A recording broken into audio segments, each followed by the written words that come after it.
Good morning, everyone. Welcome to the regularly scheduled meeting of the Board of Public Works for today, Wednesday, November 9th, 2016. Commissioner Rivas, Repenning, James, and Jacinto are present. President James, we have a quorum. May we start with Bureau introductions, please, starting with Bureau of Engineering. Good morning, Lawrence Charisma, Bureau of Engineering.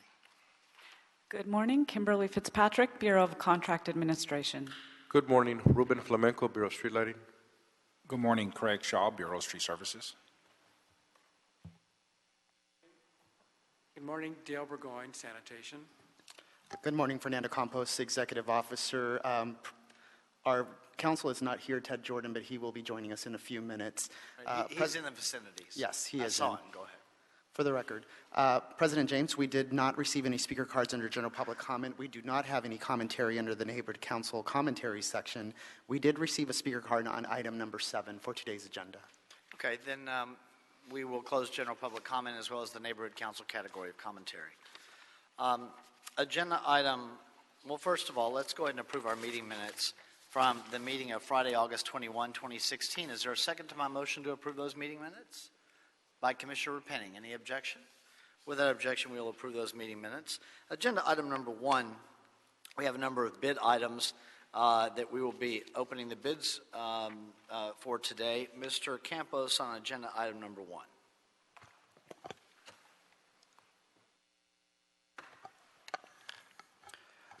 Thank you, Mr. President. Fernando Campos, Executive Officer. We do have 4 bids to be received today, Wednesday, November 9th, 2016. The first bid to be received is for the Albion Riverside Park project in Council District Number 1. The city has estimated this project to be at $13,722,000 even. The second bid is for the secondary sewer renewal program, difficult to access reaches, DAR 03 Northeast Los Angeles and Eagle Rock, Las Feliz, and Griffith Park. The city has estimated this project to be at $5,128,350 even. This is in Council District 1, 2, 4, 9, 13, and 14. The third bid that we will open today is for the secondary sewer renewal program, Z24 La Brea Avenue and 63rd Street, and U07 Centinela Avenue and Idaho Avenue. In Council District 8 and 11, the city has estimated that project to be at $863,626. And the fourth and final bid that we will open today is for the Century Boulevard extension, Grape Street to Alameda Street. It's a federal project, STPL-5006-8810. This is in Council District 15, and the city has estimated this project to be at $14,954,482 even. We will now begin with the bid openings for the first project, which is for the Albion Riverside Park project.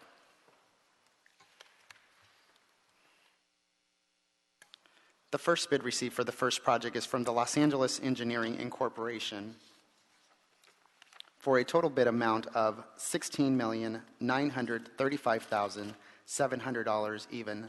That's $16,935,700 from Los Angeles Engineering Incorporated. For the record, line item 33, the total base bid and also the total additive alternative amount has been lined out by the contractor and initialed.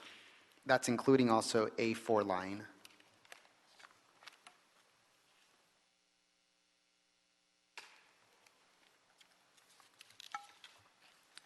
The second bid for the first project is from Environmental Construction Incorporated for a total bid amount of $15,921,245.50. That's $15,921,245.50 from Environmental Construction Incorporated. The third bid received for the first project is from USS Cal Builders Incorporated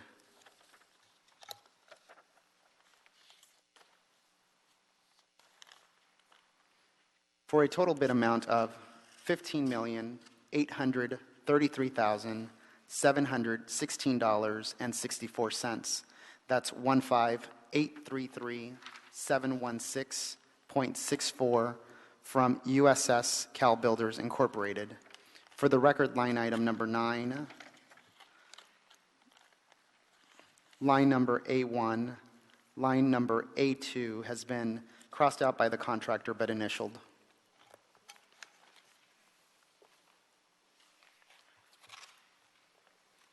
The fourth and final bid received for the first project is from Sully Miller Contracting Company.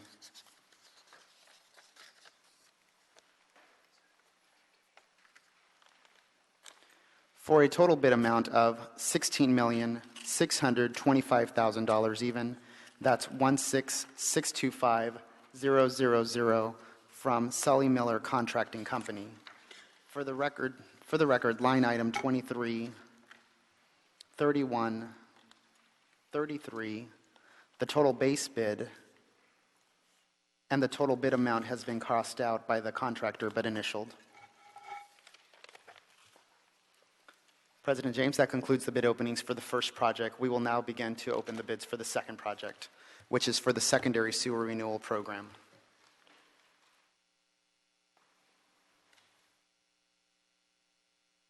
The first bid received for the second project is from Basilch Incorporated for a total bid amount of $6,941,486 even. That's $6,941,486 from Basilch Incorporated. For the record, line item 12 has been lined out by the contractor but initialed. The second bid received for the second project is from Mike Perlich and Sons Incorporated for a total bid amount of $6,683,891 even. That's $6,683,891 from Mike Perlich and Sons Incorporated. The third bid received for the second project is from Ramona Incorporated for a total bid amount of $6,387,418 even. That's $6,387,418 from Ramona Incorporated. The fourth bid received from the second project is from Blois Construction Incorporated. That's BLOIS Construction Incorporated for a total bid amount of $6,317,810 even. That's $6,317,810 from Blois Construction Incorporated. For the record, line item 11, line item 30 has been lined out by the contractor but initialed.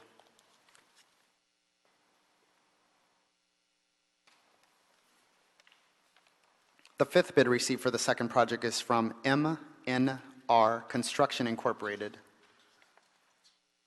for a total bid amount of $5,405,499 even. That's $5,405,499 from MNR Construction Incorporated. For the record, line item 1 has been lined out but initialed by the contractor.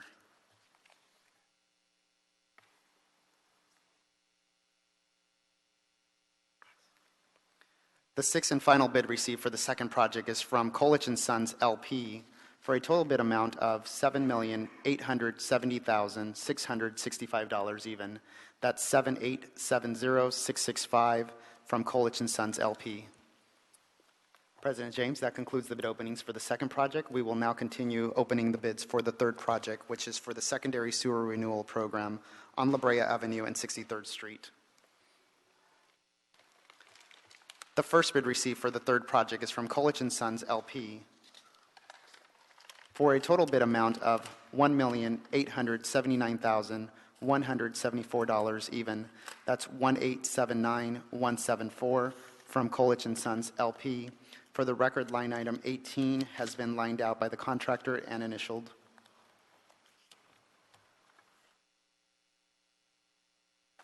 The second bid received for the third project is from Basilch Incorporated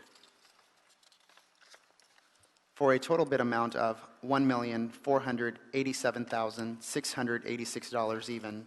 That's $1,487,686 from Basilch Incorporated.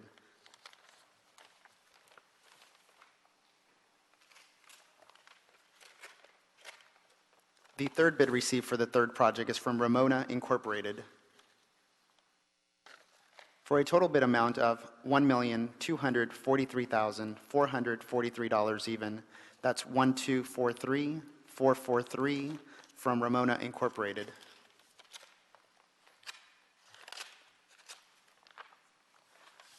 The fourth and final bid received for the third project is from MNR Construction Incorporated,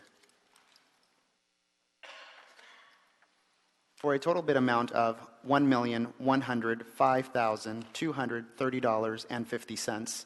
That's 1105230.50 from MNR Construction Incorporated. President James, that concludes the bid openings for the third project. We will now continue with opening the last bid project for this Century Boulevard Extension, number 4, Grape Street to Alameda Street, federal project in Council District 15.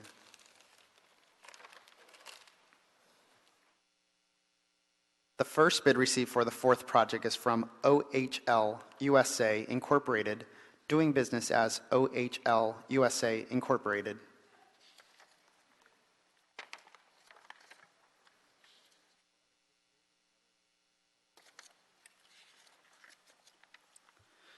For a total bid amount of $13,874,169.40.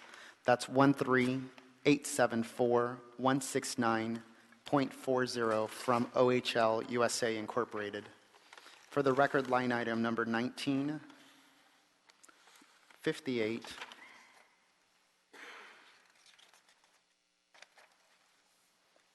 104,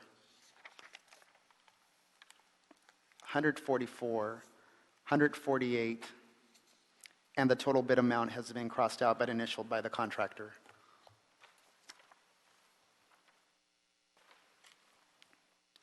The second bid received for the fourth project is from All American Asphalt.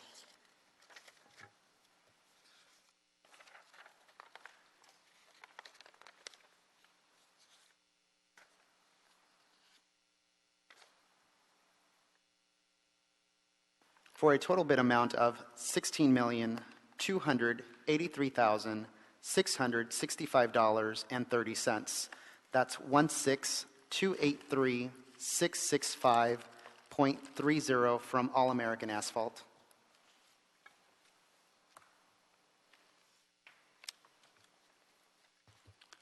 The third bid received for the fourth project is from Sully Miller Contracting Company.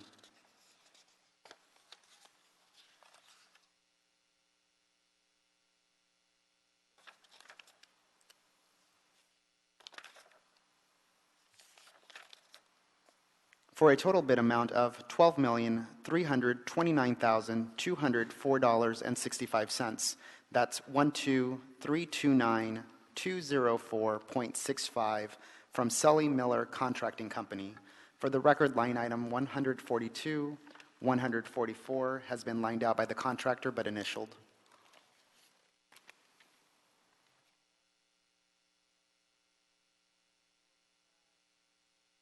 The fourth bid received for the fourth project is from Palp Incorporated, doing business as Excel Paving Company.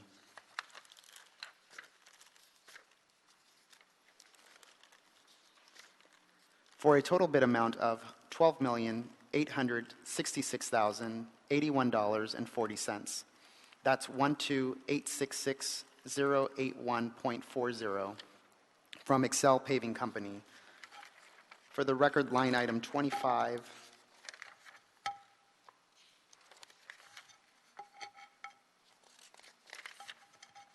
line item 103, line item 142 has been crossed out and initialed by the contractor.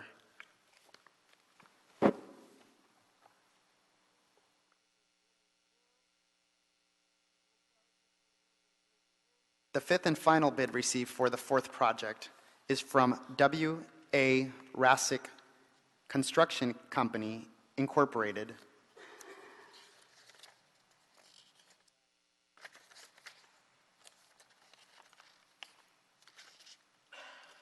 For a total bid amount of $13,225,054.85. That's 13225 054.85 from W.A. Rassick Construction Company, Incorporated. For the record, line item number 94, line item 145 has been lined out and initialed by the contractor. President James, that concludes the bid openings for today's agenda. Well, thank you, Mr. Campos. Is there a second to my motion that we receive the bids forthwith by Commissioners Repenning and Davis? Any objection? Without objection, then the bids will be received. Is Mr. Tyson here on number 3 or number 4, whichever is the, Mr. Tyson? No, Mr. Tyson. Agenda item number 2, Bureau of Engineering, revisions of task order solicitation number 3, Parsons Water and Infrastructure Incorporated, and task order solicitation number 5, Brown and Caldwell. Recommending first that the board authorize the city engineer to issue a revision of the task for solicitation number 3 to Parsons Water and Infrastructure Incorporated, Parsons, increasing the budget authority from $9 million to $10 million for project management and construction management support services. And number 2, authorize the city engineer to issue a revision of the task for solicitation to, number 5 to Brown and Caldwell, increasing the budget authority from $5 million to $6 million for computer-aided design and drafting support services. This is from our pre-qualified on-call consultants list to provide wastewater and environmental engineering services. Mr. Cirillo on number 2.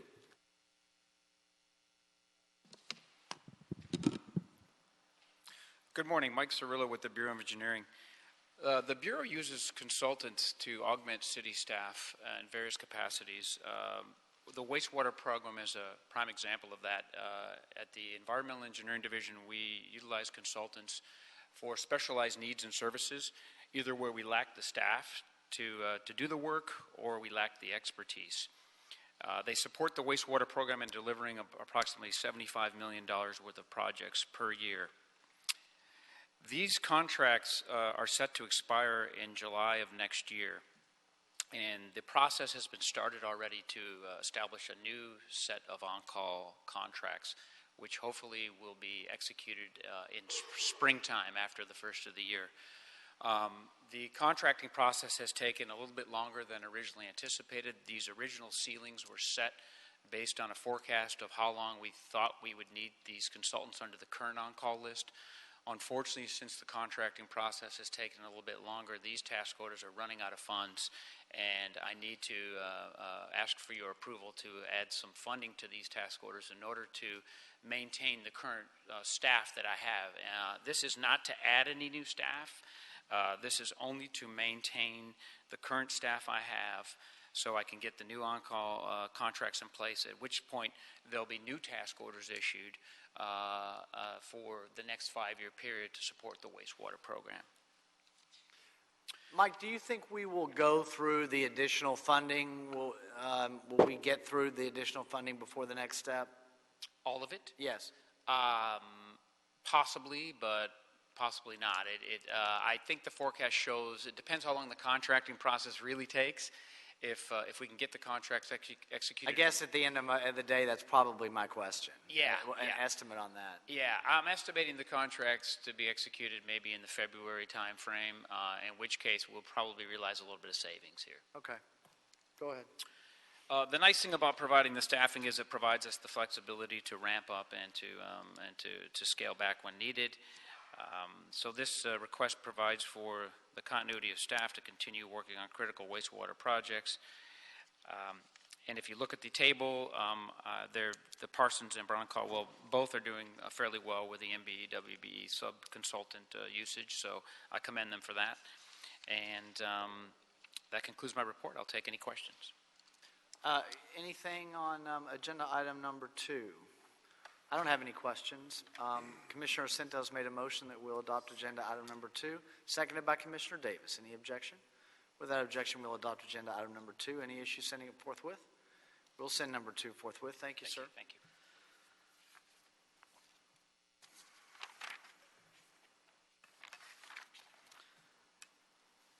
Agenda item number 3, amendment number 2.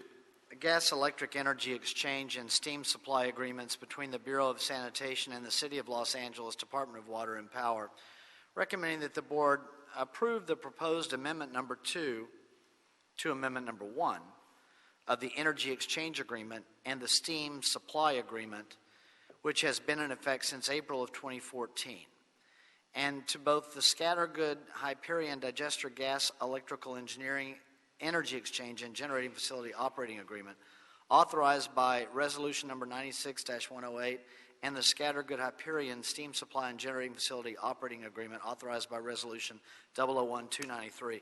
Mr. DeFetta, on number 3, that doesn't really tell us kind of exactly what we are doing, so I trust that you'll do that now. Welcome, Yes, I will. Good morning, President James, Commissioners, Bureau Executives, Mr. City Attorney, and Mr. Campos. My name is Tim Dafeda, and I'm the Plant Manager for Hyperion Treatment Plant.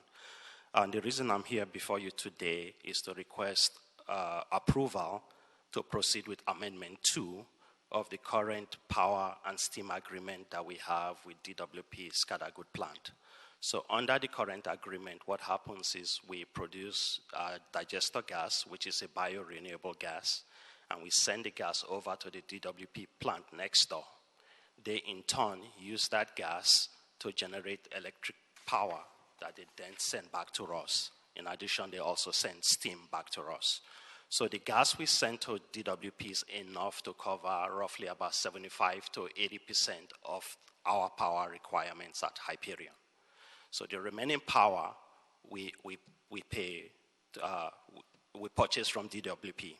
So under this amendment, what's going to happen is the current amendment is supposed to expire on December 31st this year, 2016. We are in the process of constructing our own power plant in-house that will use our own gas to generate our own power in-house. So that project is proceeding. We're coming towards the end, but we anticipate there might be delays that take us into next year. So we are now asking for this authorization not to exceed 6 months. We intend to complete that project sooner than that, and as soon as we complete that project, we no longer need to purchase power from DWP. The difference now between the current amendment and this new amendment is the power that we're going to be purchasing from DWP that is beyond what our gas covers. That additional power we would have to buy at the current market rate. So the current market rate for that power is more expensive than what was covered under the previous contract that's about to expire. So we're looking at roughly about a $258,000 difference between the current agreement and how much we'll have to pay for the excess power we need under this authorization that we're requesting. Thank you, Tim. So I understand what we have to do here.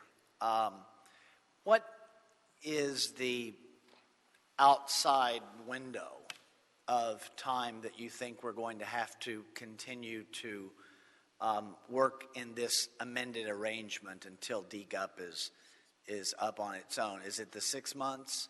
Yes, And so that's recognizing that's what you're asking, but that's the end game, right? Yeah, that's the ultimate maximum. We do not expect to even get close to that. And optimistically, as you just confirmed, you don't think we'll get close to that. So we've got a real safe window. It's going to happen much before that, but Correct. But you want the authorization to go there in case something unforeseen. Correct, so that we don't have to come to the board multiple times if the situation arises. Well, although we get to see you on occasion for regular updates. Yeah, we'll That- be back next week. Be sure and on this include this project. in the basket of the regular updates. Yes, Yeah. Okay. Anything further, colleagues? All right. I don't have any questions. Is there a motion on this item on number 3 by Commissioners Davis and Repenning? I'll second it. Any objection? With that objection, we'll adopt agenda item number 3. Any issue sending it forthwith? We'll send number 3 forthwith. Thank you, very Tim. much. Thanks. Agenda item number 4 has been requested by the Bureau that we continue agenda item number 4. I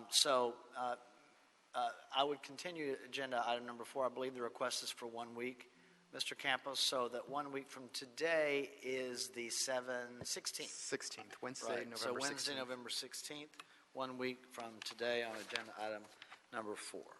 Agenda item Let's go to number 7, Council District 14, Bureau of Engineering and Street Services. Request to reduce Flower Street to 3 southbound lanes, this is a re-request too, 3 southbound lanes beginning October 1, 2016, and close Flower Street between 4th and 5th Street beginning October 14th. And let me read through the agenda. The notice is a bit long in the agenda as it's required to be, so I'll read through it.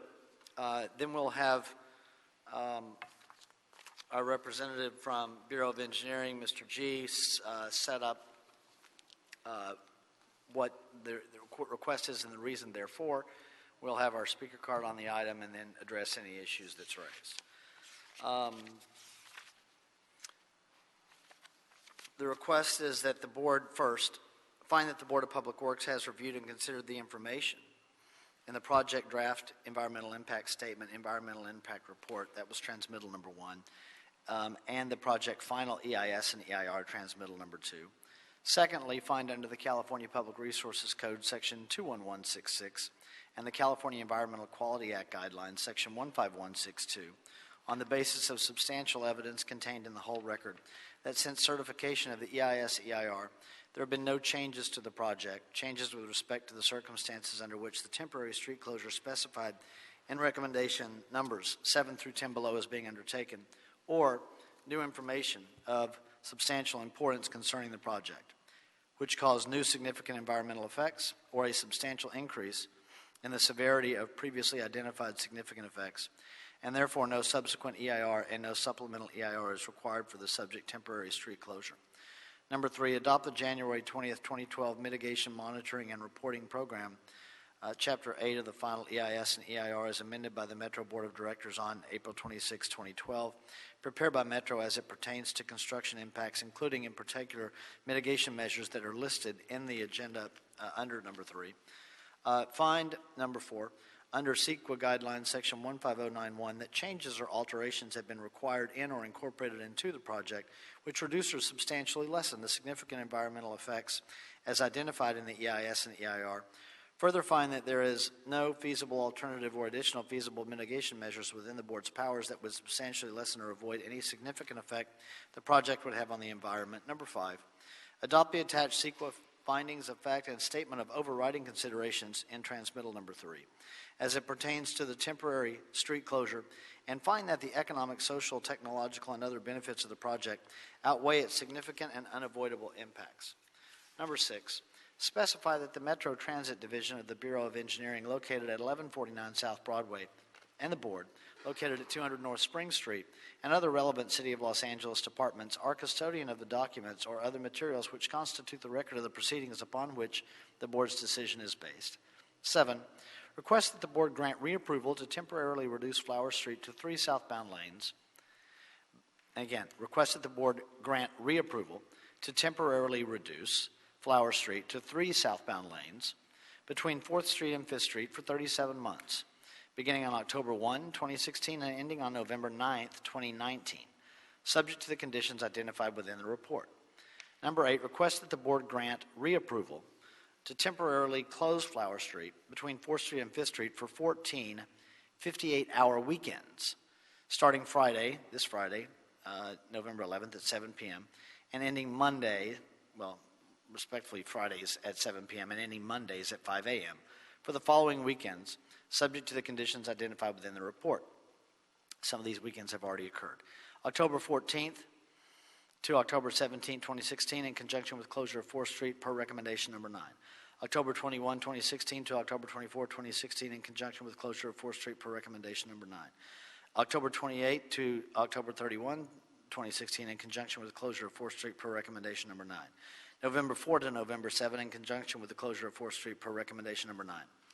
November 18, so not November 11th, November 18 to November 21, 2016, in conjunction with the closure of 4th Street per recommendation number 9.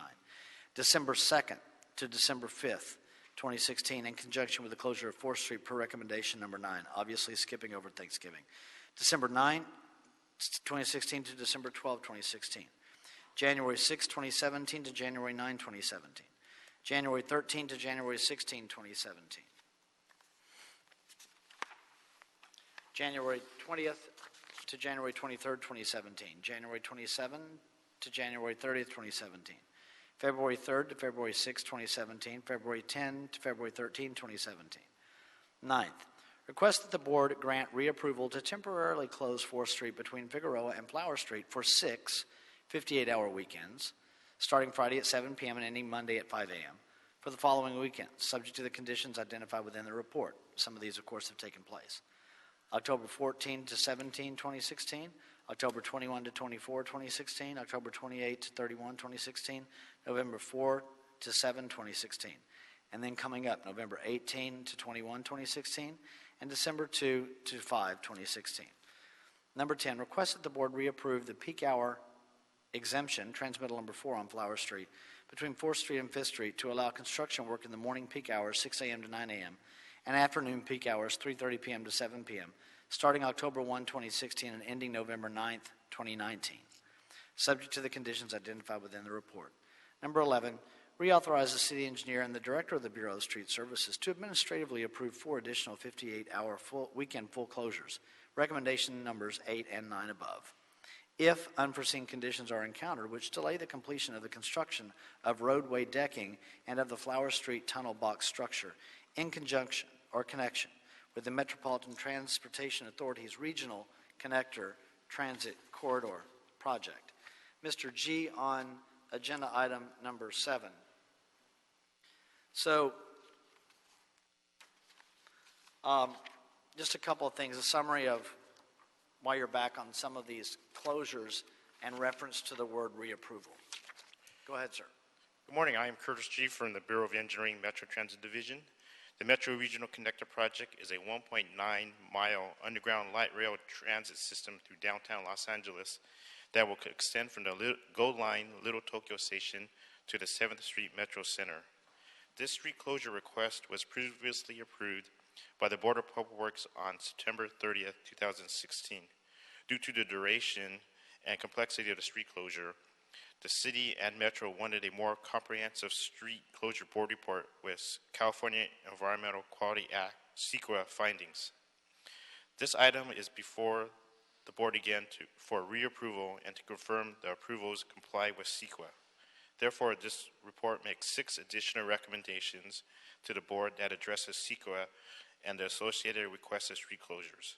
The 6 recommendations related to CEQA were read out loud earlier as the item was introduced.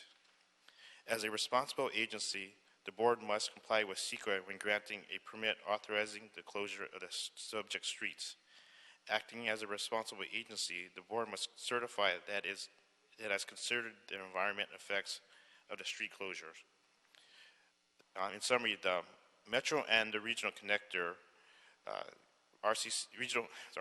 Metro and the contractor, Regional Connectors Constructors, RCC, is requesting that street closures and lane reductions for peak hour exemption on Flower Street between 4th Street and 5th Street to facilitate the construction of Flower Street tunnel box structure.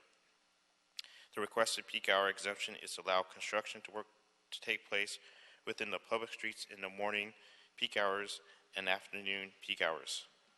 This phase of proposed construction will be completed under 2 stages, steady-state construction and 58-hour weekend closures.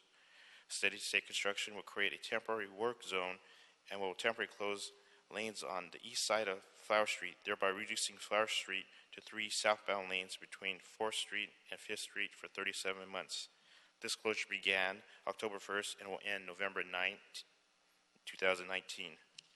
The requested 58-hour weekend closures are for the installation of the structural deck system spanning across Flower Street that is needed to carry traffic while construction continues below the roadway deck.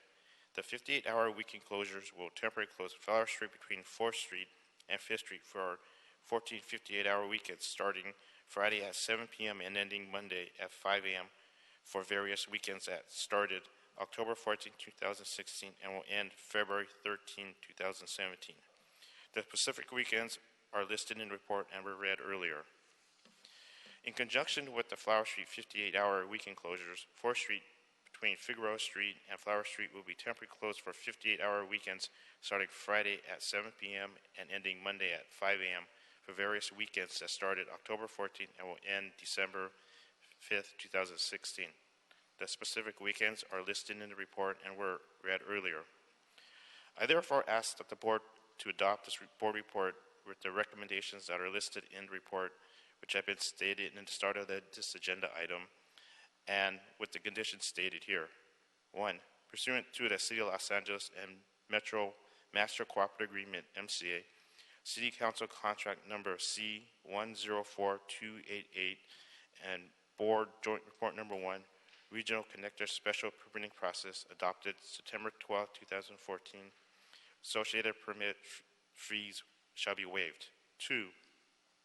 Permittee shall obtain all necessary approvals for construction work related to the aforemost street closure prior to implementing any and all street closure related activities. 3. Permittee shall obtain a Los Angeles Police Department LAPD exemption from work hour restrictions permit and comply with all permit conditions. 4. Permittee shall apply for the Bureau of Engineering and obtain a approval for the exemption from the annual holiday street closure restrictions prior to the weekend before Thanksgiving Day each year. For 2016, the restriction begins November 21st, 2016 and ends January 2nd, 2017. 5. Permittee shall comply with the peak hour exemption conditions as outlined in the Los Angeles Municipal Code Section 62.61D and 80.06.1. The peak hour exemption can be revoked at any time by the city engineer. 6. Permittee shall comply with all construction-related mitigation measures required in the MMRPs. Thank you. Representatives from Metro, RCC, LADOT, and the environmental group is here today to answer any questions. Any questions for Mr. G before we go to our speaker? My basic question is about the timeline. The farmost time that the project will be complete that you're presenting to us is February 13th. Is that correct? That the most time that, in terms of the improvements that you're presenting today, if February 13th is the date in which you anticipate completion of the last of those projects. Is that correct? The last of those, the full closure will. The request in full closure will expire on the February 13th, but the actual region connector will actually go until 2021. No, I'm only asking about the current one. I'm not asking about the entire project. I'm only asking about your request today in terms of the connector items that you've presented. Is it for the full street deck, full street closure, the 58-hour closure, yes, they are only for the 58-hour weekends, and the last one will occur on February 10th, 2017. Will commence on February 10th, 2017, and will stop on February 13th, 2017. That's what I'm asking. Yeah. So, okay. Thank you. That's what I want to be clear about. So it's until February 13th in terms of those street closures that you're presenting to us today. Correct, for the full street closures. Correct. For the weekends? For the weekends. Yes. Okay. I just want to be clear. Okay, thank you. Anything further? All right, thank you, Mr. G. Trust you won't go far. Mr. Sutton on agenda item number 7. Good morning, Mr. Chairman. My name is Christopher Sutton. I'm the attorney for the Westin Bonaventure Hotel located on Flower between 4th and 5th, in fact, the whole block. I was here on September 30th when you previously approved this and asked you to do what you're doing today, to file CEQA findings, and you went ahead and passed it. We then filed a lawsuit, and we believe that if you do the right thing today, that lawsuit may be rendered moot. But condition 10 that the staff has recommended doesn't go far enough, because on April 26, 2012, the MTA board adopted approximately 20 additional conditions on this project at this site, And yet, the MTA is not complying with those conditions. In fact, we have a preliminary injunction hearing set for December 2nd on the separate lawsuit against MTA. What I'm asking you to do is to modify Condition 10, so it doesn't only say required in the MMRP, but required in the approval resolution of the MTA board on April 26, 2012, which is in your packet. The staff has included, thankfully, what the MTA board told the public that it was imposing on itself in terms of noise and access and the kind of equipment it was going to use. And we would like you, through your staff and your regulatory power over the streets, to make MTA live up to the conditions, the changes in the definition of the project. That's the way they phrase it. When they approved the project and the MMRP on April 26th, they added this whole length of things, and it's in the minutes that are attached to your report as one of the attachments. I think it's the last attachment, and it lists, and one of the things it says is that MTA will comply with the CEQA noise thresholds during construction, and that's very important because MTA today is saying they only must comply with the FTA noise thresholds, the Federal Transit Administration, which is formulated based upon doing a ambient noise study and then adding 10 or 20 decibels to that. And so today, what MTA says, the noise they can produce for the entire weekend closures is 90 decibels during the day and 80 decibels at night, which is extremely noisy. And we have people sleeping in 30 floors directly above this. The mitigation measures they've done only puts noise shields that shield the first floor. They have the ability to put a noise cover over the street because the noise that is the most disruptive to the hotel guests is the noise that goes up. And nothing in this proposal, or even in what they're saying, requires them to put a noise hood over the street. And we're going to be submitting the design and specifications of that to MTA and to the court and to your staff. We're getting it back from a contractor. Several years ago, the VMA, the Music Awards, were in Santa Monica in one of these tents. That was a noise-restricted tent that you can assemble and disassemble really easily. You just pay the contractor. So we're asking you to have Condition 10 talk about the April 26, 2012 conditions that MTA was imposing on itself that you want to give your staff the ability to control.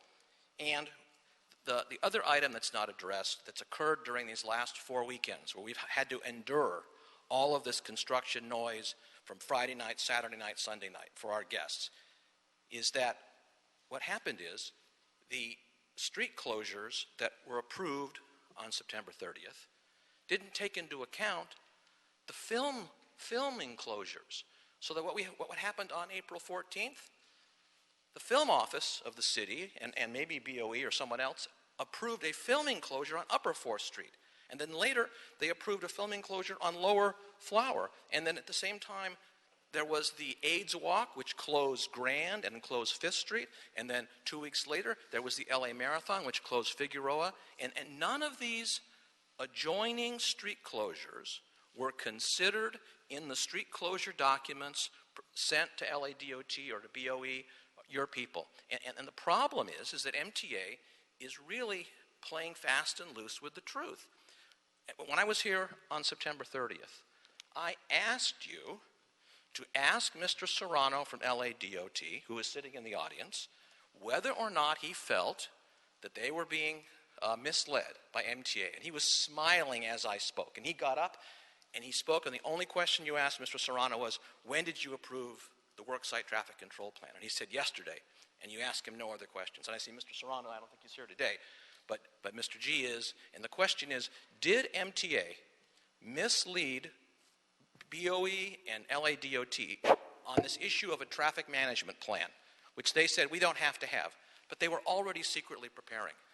They misled BOE and DOT on a secret agreement they had with Commonwealth to shift the environmental impacts on the Bonaventure, and so that there'd be nighttime construction at 5th and South, which is going to start later this year. And so that what we're asking you to do is to treat MTA as you would treat any developer. When the Peterson Museum was built, or any of these condos are built, and they use the street, you impose the city-required noise mitigation measures, which are in the city's noise threshold analysis, a document done by the City Council. And I want to give you a copy of this because the thresholds are down at 60 and 65 30 decibels. seconds to wrap up, Mr. Sutton. Sure. And so I want to hand in that. Finally, when MTA passed this project on April 26, 2012, they did the same for the Wilshire project. And I have here the Wilshire documents that say they're going to follow the CEQA noise thresholds, not the FTA noise thresholds. Now, it's my understanding from our expert that if you impose the CEQA noise thresholds, it will result in a cap or an average, because they get to go above it, it's just an average, of 75 decibels.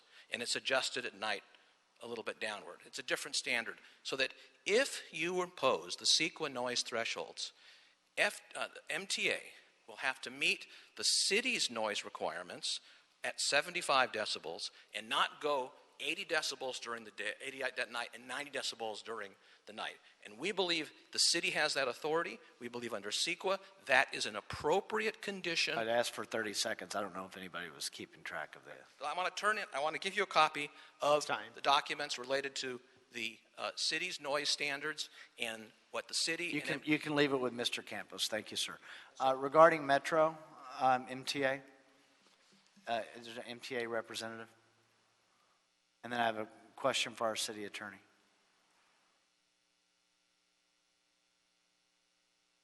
Good morning. Gary Baker, Project Director for Regional Construction. Morning, Mr. Baker. So regarding this issue about Metro not meeting its CEQA requirements on the noise issues, any response that you all have on that? Whoever would prefer. Good morning. My name is Ronald Stamm. I'm with the LA County Council representing Metro in this matter. I can assure you Metro is complying with the applicable noise criteria which are contained in the EIR, and yes, they are the FTA noise criteria. FTA and Metro were the lead agencies on this project. We went with the FTA criteria. It's a federally funded project.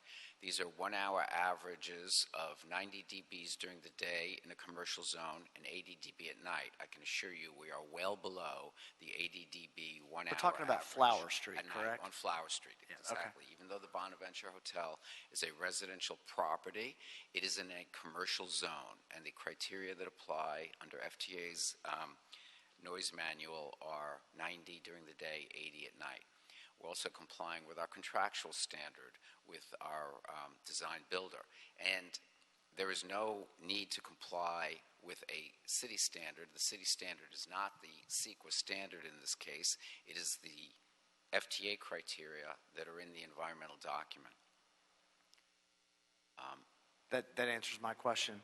Also, I might add, go ahead. The actual noise during the weekend on Flower Street when Metro is doing this decking work is actually lower than it is on a normal weekend when there's no construction work and there's traffic going by all day and night with sirens and horns and loud mufflers. It's actually lower, an average lower noise level with the construction than without.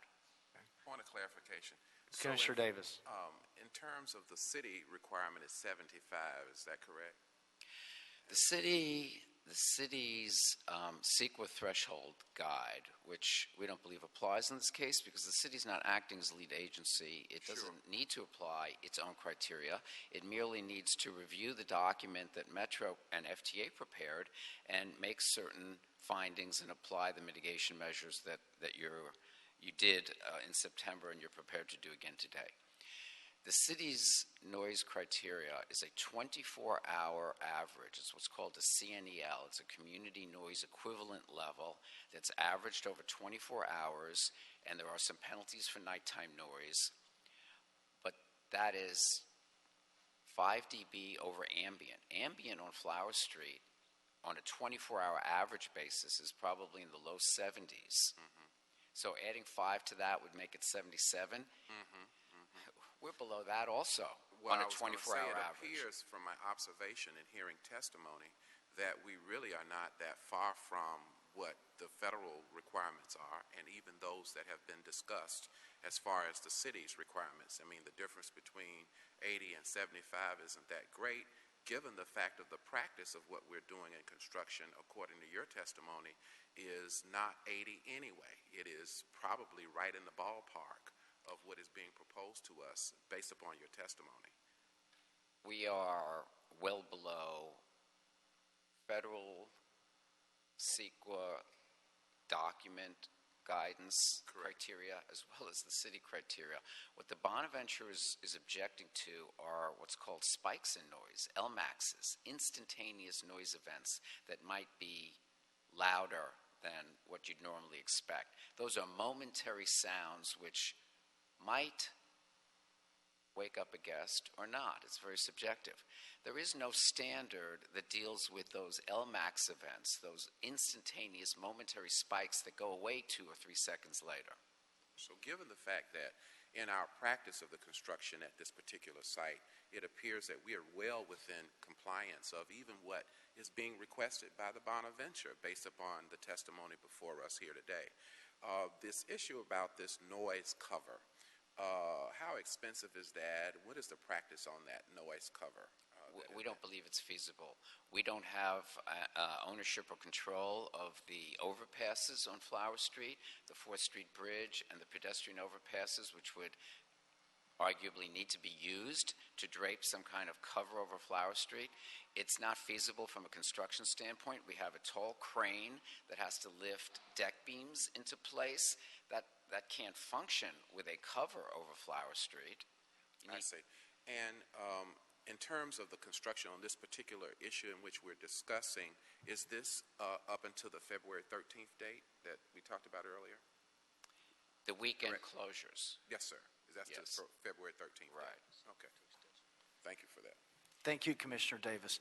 If no other questions, I have a question of Mr. Hsu. Hi, Sigmund Hsu, Deputy City Attorney. Okay. Mr. Hsu, anything that you wanted to add, feel free to. My only question for you, is there anything that you've heard in the record that precludes us from proceeding with approving this today? Not in my viewpoint, and just to add some clarification, Commissioner Davis asked a question about the 75 dB limit. That's a requirement in the City Noise Code, Municipal Code 112.05. It applies to powered equipment and enforced by LAPD. That requirement only applies to residential zones. So when we're talking about on Flower Street, that's zoned regional center commercial. So that section does not apply. If that section did apply, Metro would have to apply for a variance. And they did apply and was granted a variance for the nighttime construction. With regard to what's called the city's secret thresholds, those are not, they're not code provisions. They're basically guidelines that the city has developed and can use on a secret project. And as the Metro's attorney explained, it's based on what's called a community noise equivalent level, or CNOW. So it's a slightly different measurement than what's being done here with the regional connector project. However, in terms of CEQA, the lead agency is Metro. They decided to use the FTA standard. The city, as a responsible agency, was sent a copy of the draft EIR, and we accepted the FDA standard as we are allowed to do under CEQA. So the governing CEQA standard that applies in this case is the FTA. But as Metro explained, even if we use the city standard, we'll be within those limits as well. And I think the final point I wanted to make regarding the Metro conditions that were adopted in 2012 when they approved the project, that appears as attachment 10, and I think the Bonaventure's attorney was actually talking about condition 6, which is the adoption of the MMRP. The extra conditions that were attached by the Metro's board in 2012, they're a part of the project description, and so they are part of the project, and Metro is complying with them. And to the extent they're not complying with them, or that's what our conditions and the MMRP, they will deal with that if that is indeed the case. But at this point, we haven't seen anything where Metro is not complying with all the necessary conditions. Thank you, Mr. Hsu. Any further thank you. questions, Mr. Hsu? I have some comments. Commissioner. Not for him. Okay. Commissioner Davis? Also, I think that there was an issue, and I'm very clear in terms of Mr. Shu's testimony as well as that of MTA and County Council. The other issue that was raised was the coordination of permits by the film office in terms of making sure that we don't have a circumstance, even though we know there are clear improvements to all of the businesses when we are able to complete the work of MTA. And the businesses will benefit from that. And we all understand, in order to get the benefit, that we have to do some alternative practices in our businesses during the duration in which construction is taking place. That's a given. However, this issue with regard to filming around the area, I don't know how we deal with those issues that he raised in terms of if there is some opportunity to coordinate where we don't have, I guess, construction, filming, and everything going on, and the people can't get into the business establishment. And that's probably separate and apart from the MTA presentation, but something for which we probably might, on an individual basis, be able to explore. I'm happy to answer that for you, Commissioner Davis, as the film liaison for the city in the mayor's office. Film LA has a full staff of people that regularly coordinate with, and downtown in many ways, not just this area. In many ways, downtown is a backlot of sorts for the film industry, whether it's commercial production for TV commercials, for feature film or television production. And so they have a full-time staff that regularly coordinate not just with all of the city departments, which is what I deal with more directly, but with all of the affected businesses, with Metro, and with developers that are involved in construction activities. So that is a 24-hour, 7-day-a-week occurrence at Film LA. And to the extent it would be helpful for the board to get more familiarity with the work of Film LA, I think it would be prudent for them to make a presentation to the board to answer and to be able to answer questions. Okay. Anything further? Then I would make a motion that we adopt agenda item number 7 as stated, seconded by Commissioner Jacinto. Any objection? Thank you, Mr. Shu. Gentlemen, thank you. Any objection? Without objection, we'll adopt agenda item number 7. Any issue sending number 7 forthwith? We'll send number 7 forthwith. Agenda item number 8 is an administrative item that we need to amend. Agenda item number 8, specifications submitted for board adoption and authorization to advertise for the invitation of bids. There are 2 projects listed here. One in Council District 4 and 13. It's been requested that that portion of agenda item number 8 be withdrawn. So we will only be submitting specifications for adoption and authorization to advertise for the invitation of bids in Council District 14 for the Olympic Boulevard and Mateo Street Phase 2 project. Estimate $1,338,781 with a bid receipt date of December 14, 2016. Is there a second to my motion that we adopt agenda item number 8 as amended forthwith? By Commissioner Penning. Any objection? Without objection, we will do so. Agenda item number 5, an above-ground facility appeal in Council District 13. 3780 West Edenhurst Avenue. Commissioner Jacinto recommending that the board deny Barbara and William Reviglio's appeal of the Bureau of Engineering's determination to locate the above-ground facility adjacent to 3780 West Edenhurst Avenue on the Appleton Street side of the lot, with the condition that the proposed cabinet be placed 15 feet east of the driveway. Mr. Ledoux on number 5.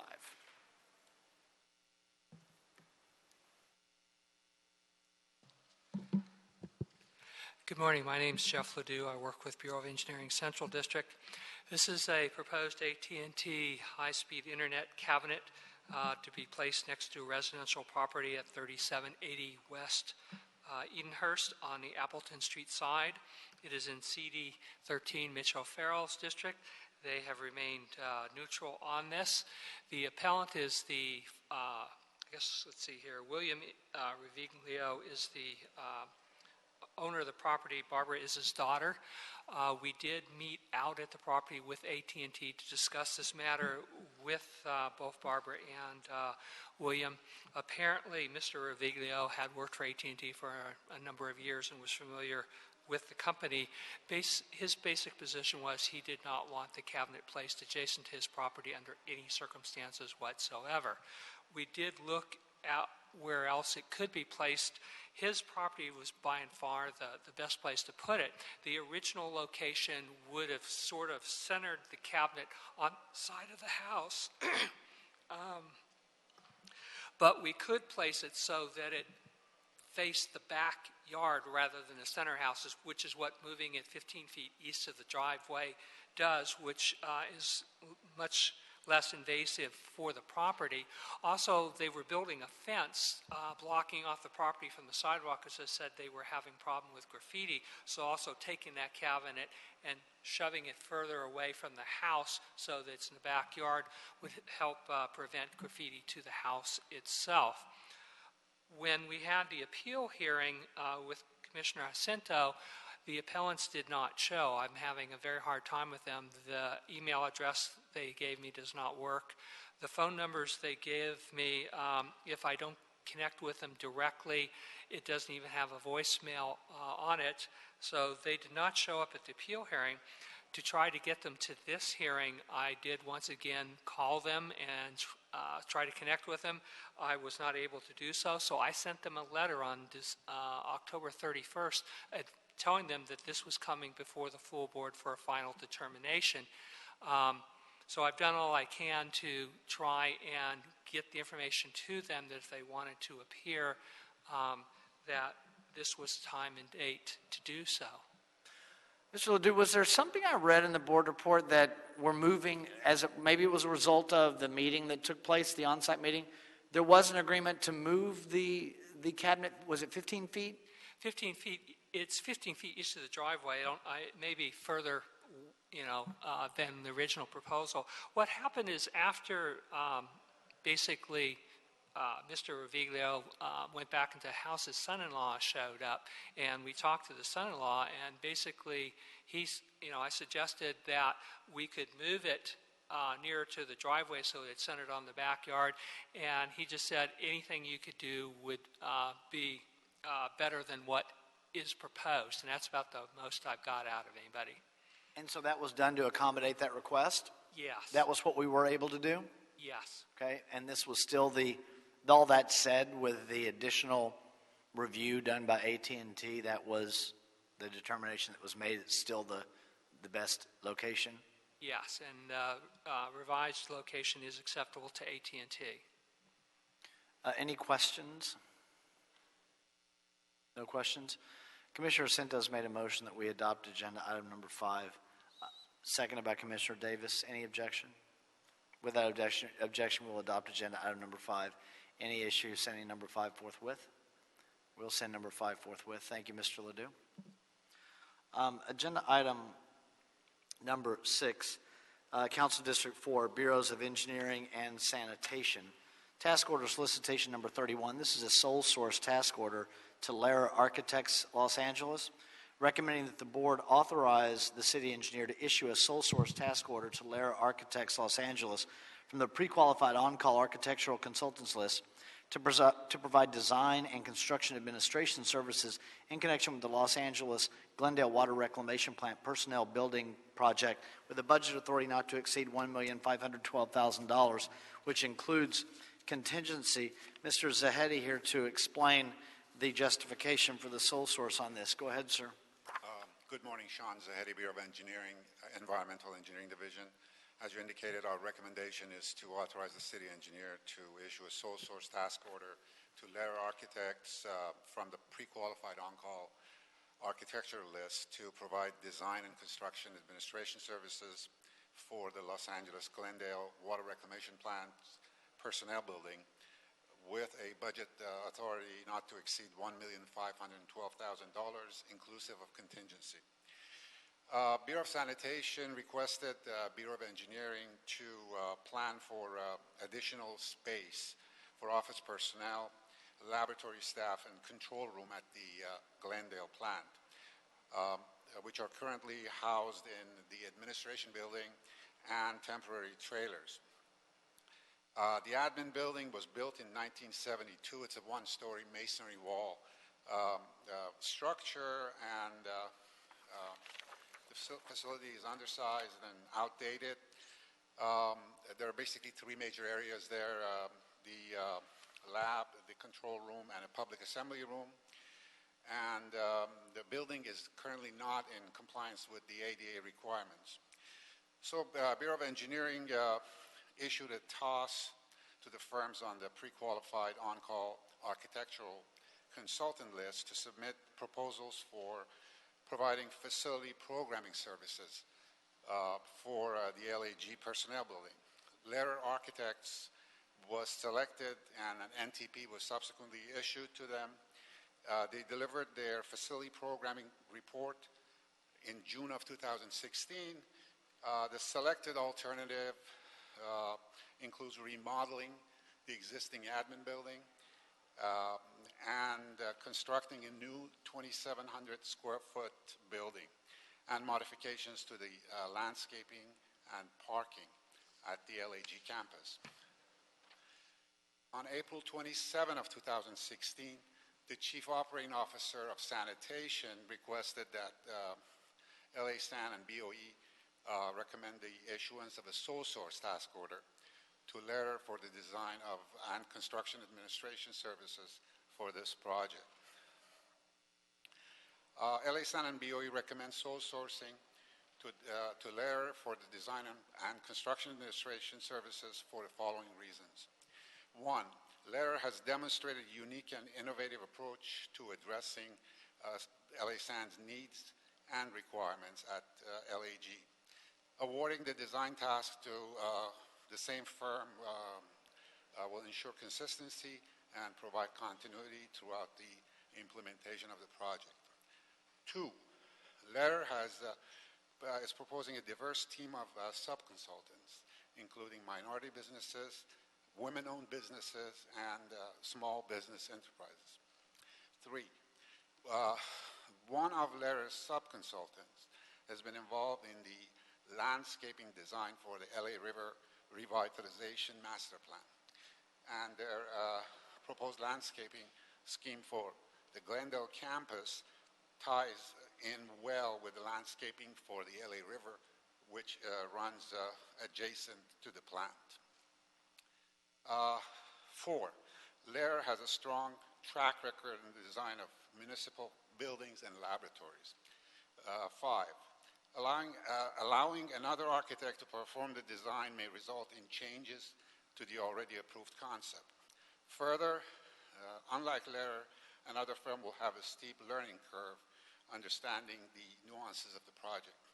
Six, sole sourcing Lehrer will result in savings by avoiding the need to re-advertise the project. And finally, Lehrer's proposal amount is consistent with the BOE's template for this type of work.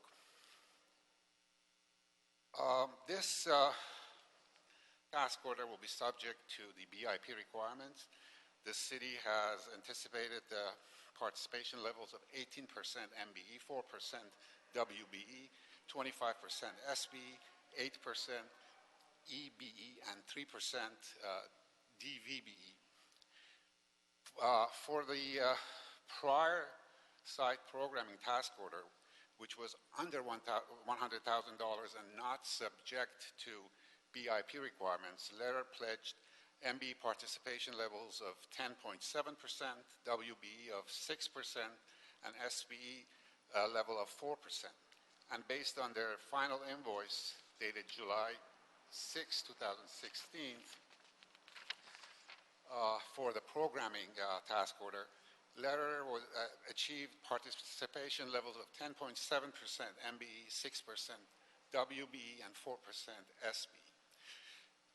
For the proposed sole source task order before you, Lehrer is pledging MBE levels of 15.2%, WBE BE level of 7.4% and SBE level of 14.3%.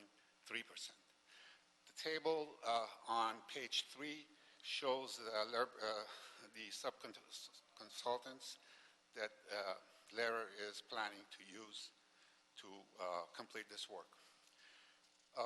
Lastly, this contract is subject to the contractor performance evaluation requirements, so the city personnel responsible for quality control on this contract will do an evaluation of LERA's performance and submit it to BCA Special Research and Investigation Section. And funding is available in the Wastewater Planning and Design Services Fund, Fund number 761, Department 50, Appropriation Unit 50NGE4. This concludes my report. Thank you. Commissioner Jacinto. Thank you, President James. Sean, thank you for the report. Back in July 2015, really quick, when we issued the TOS and selected LAIR as the facility programming services firm, can you just describe the process by which we were able to select LAIR? Well, they submit proposals. We send requests for proposals to all of the firms on the list. We review their proposals. There's a criteria for reviewing the proposals as far as prior experience, prior work with the city, overall quality, and then we shortlist the proposals and interview the selected, the shortlisted firms, and again, based on their performance, we make selection. So we selected them on a very firm and elaborated process. Correct. Very good. Thank you. Thank you, Commissioner Jacinto. Commissioner Penning. I think it makes sense in this case to have the consultant continue the work that she's already begun, rather than bring someone new in potentially to that would have a steep learning curve. I think that it makes sense to just have the continuity there, so I support this. Thank you, Commissioner Penning. I have a question for our city attorney. So, Mr. Jordan, regarding the criteria set forth by the Bureau of Sanitation regarding the sole source justification, are you satisfied with that from your perspective? Yes, I am.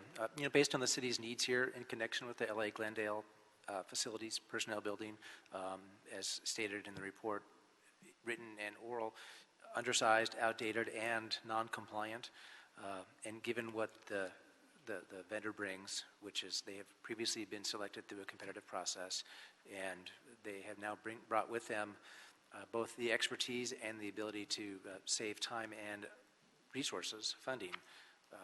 We're comfortable with the recommendation in the report. Okay, thank you. Anything further? Is there a motion on this number, whichever, 6, by Commissioner Repenning, seconded by Commissioner Jacinto? Any objection to agenda item number 6? Without objection, we'll adopt agenda item number 6. Any issue, sending it forthwith? We'll send it forthwith. Thank you, Mr. Zadi. Appreciate it. Mr. Campos, have we cleared the desk? Yes, you have. Okay, then we are adjourned, everyone. Thank you.